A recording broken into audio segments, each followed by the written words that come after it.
សួស្តីអ្នកទាំងអស់គ្នាបាទឥឡូវខ្ញុំនឹងធ្វើលំហាត់នៅសៀវភៅ A1 គឺ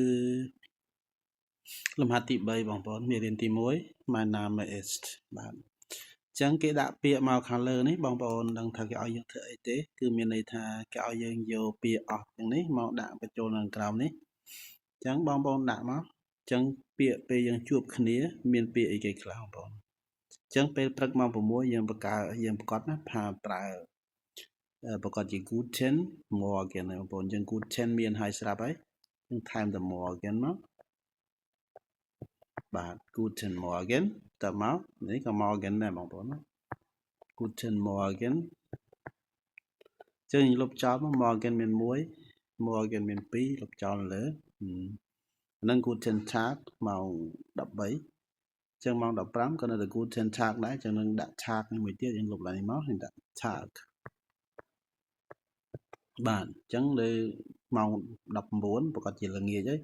អញ្ចឹងប្រកាសជា Guten Abend យើងលុប Abend នេះមួយមក Guten Abend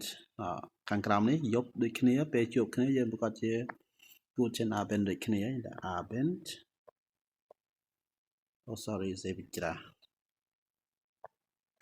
បាទ Guten Abend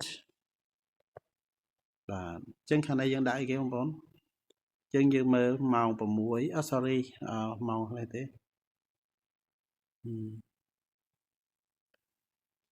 លាគ្នាបងប្អូនមិនបាច់មានម៉ោងទេអញ្ចឹងយើងនឹងសល់ Tschüss មួយទៀតប្រកាសជា Auf Wiedersehen ទេបងប្អូននេះ Auf Wiedersehen បើយើងអានថា Auf Wiedersehen អញ្ចឹងយើងសេមក Auf Wiedersehen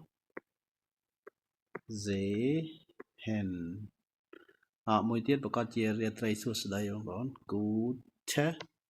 Nacht